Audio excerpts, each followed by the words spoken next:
Halo,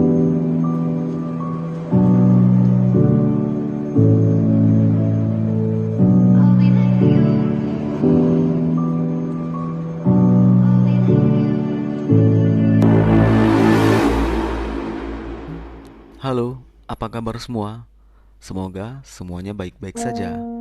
Pada kali ini kita akan membahas sebuah film yang berjudul Into the Blue. Film ini dirilis pada tahun 2005, diperankan oleh almarhum Paul Walker dan Jessica Alba. Film berceritakan tentang dua pasang pencari harta karun. Di tengah pencarian harta karun, mereka menemukan kokain dalam pesawat yang tenggelam. Penemuan mereka mengundang perhatian dari gembong narkoboy yang membuat mereka terjebak dalam situasi yang rumit dan membahayakan. Sebelum kita lanjut, like, komen, dan share video ini. Dan jangan lupa di subscribe ya. Film diawali dengan scene pesawat yang terbang di atas sebuah perairan. Di dalam pesawat tersebut ada seorang pilot, kopilot, dan seseorang yang mirip dengan Ronaldinho. Pada saat Ronaldinho bercermin, terjadilah turbulensi pada pesawat dan mengakibatkan pesawat jatuh.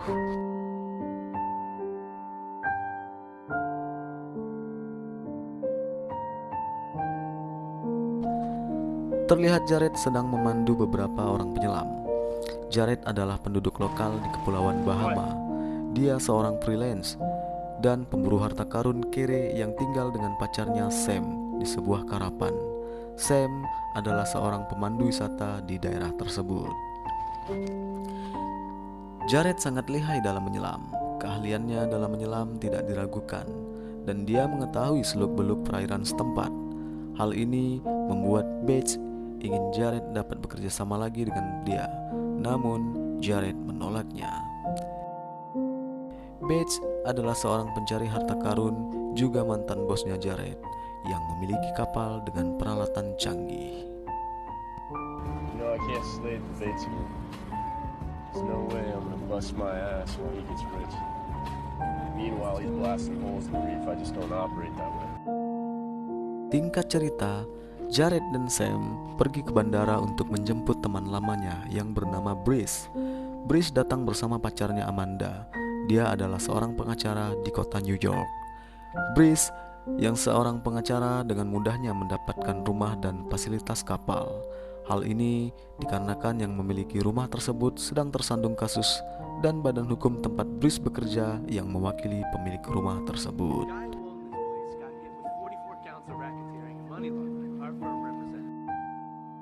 Kemudian mereka pun bersenang-senang dengan fasilitas gratis yang mereka dapatkan dari rumah tersebut.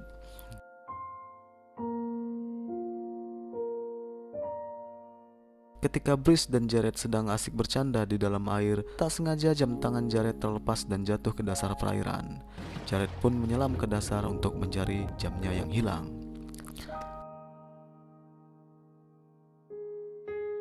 Setelah beberapa saat mencari, Jared menemukan sebuah belati kuno. Hal ini menandakan bahwa terdapat kapal zaman dahulu yang karam di lokasi tersebut.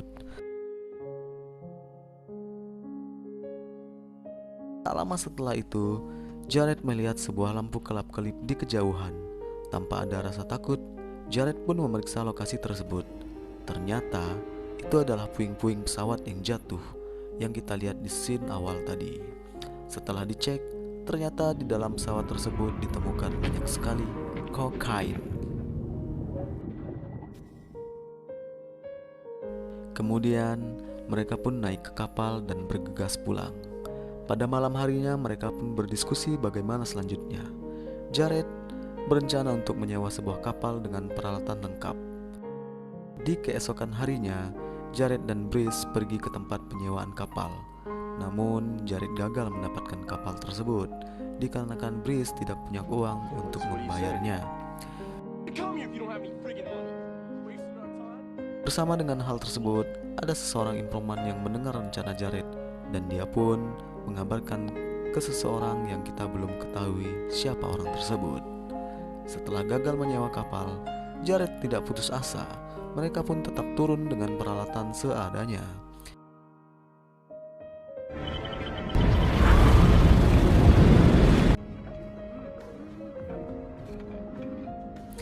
ketika yang lain sedang sibuk mencari harta karun. Nah, si Amanda ini malah pergi ke bangkai pesawat. Tampaknya dia sangat tergoda dengan kokain tersebut. Jared pun sadar dan menyusul Amanda ke bangkai pesawat.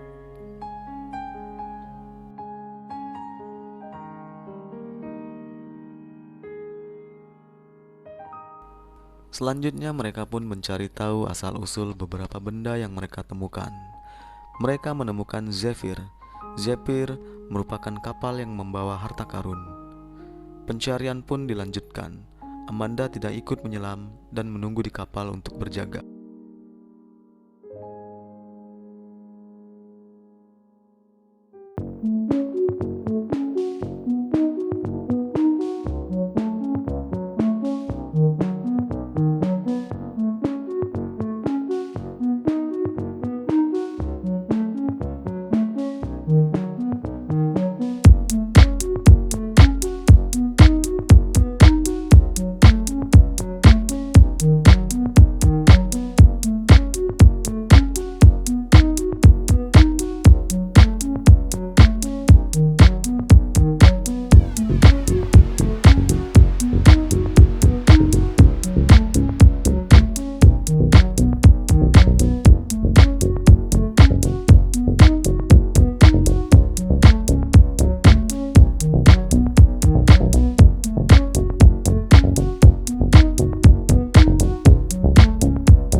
Milik bar.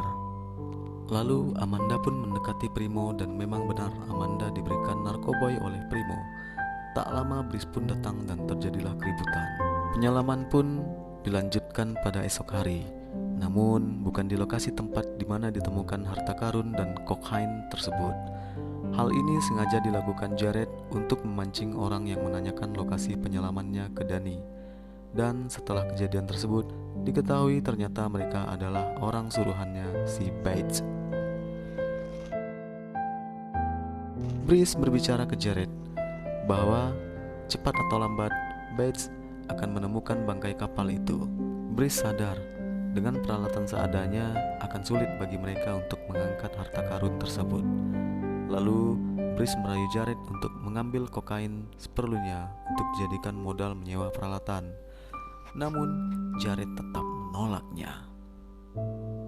Lalu pada malam harinya tanpa diketahui oleh Jared, Brice yang sudah kepalang tanggung melanjutkan rencananya bersama Amanda untuk mengambil beberapa bungkus kokain dan memberi informasi tentang kokain tersebut ke pemiliknya dengan harapan mendapatkan imbalan.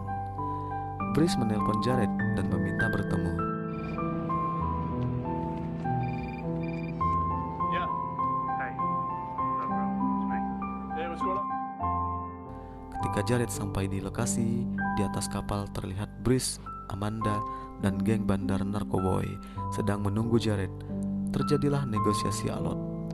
Sang bandar meminta Jared untuk mengambil semua kokain dengan ancaman jika tidak menuruti perintah, maka orang tersayang Jared akan terancam nyawanya. Mendengar hal tersebut, Jared pun menyanggupi dengan syarat meminta $30.000 untuk menyewa peralatan, karena tidak mungkin mengangkat begitu banyak kokain tanpa peralatan yang memadai. Sam tidak setuju dengan Jared.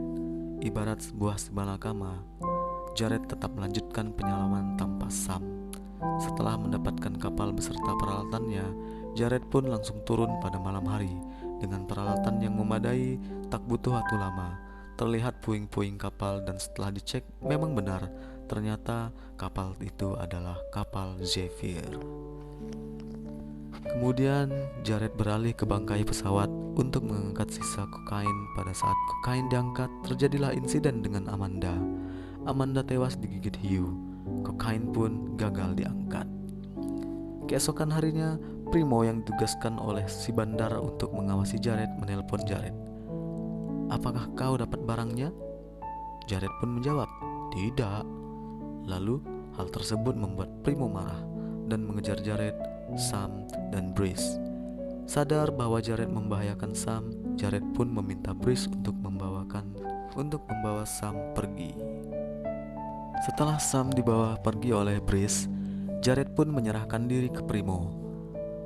Lalu mereka kembali ke kapal. Setelah sampai di kapal, ternyata sang bandar telah tewas dibantai oleh Beach. Nah, ternyata kokain tersebut punyanya si Beach. Reyes, sang bandar narkoboy, adalah rekan bisnis Beach. Kembali ke Sam. Sam pun pergi menemui temannya seorang polisi, Roy, dan melaporkan kejadian tersebut. Celakanya, Roy telah bekerja sama dengan Beach. Lalu Sam pun ditangkap dan dijadikan sandera oleh Beach.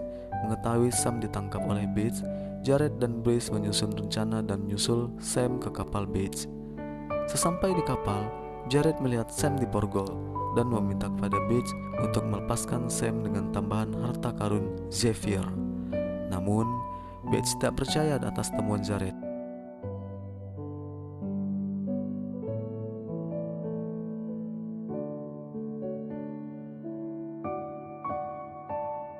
Kemudian mereka menuju lokasi kokain. Sesampainya di lokasi, terlihat beberapa bungkus kokain sudah disobek dan membuat Bates marah. Lalu Jared terjun ke dalam air dan menjalankan rencananya.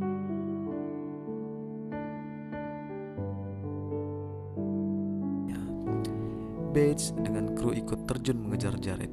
Di dalam bangkai pesawat telah menunggu Brice. Terjadilah pertarungan di dalam air. Brice terkena anak panah untuk melindungi Jared. Satu persatu anak buah Bates tewas, dan tinggallah Bates sendiri bertarung melawan Jared di dalam pesawat. Di dalam pertarungan tersebut, Bates tewas dengan tabung oksigen yang meledak di hadapannya.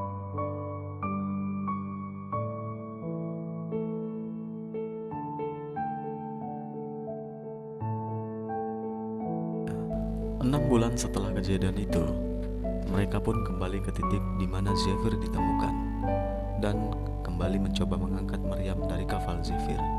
Namun gagal. Tali seling putus dan meriam pun turun kembali ke dasar laut, menimpa reruntuhan kapal dan memecahkan sebuah peti yang berisikan emas. Brice yang kelihatan kecewa menanyakan ke Jared, "Bagaimana selanjutnya?" Jared pun menjawab, "Kita lanjutkan besok." Brice yang memang sangat terobsesi memperhatikan dasar laut tempat di mana meriam itu jatuh. Brice tidak salah lihat, ada kilauan berwarna kuning di dasar laut. Dia pun terjun untuk mengambil kilauan tersebut, yaitu kilauan emas.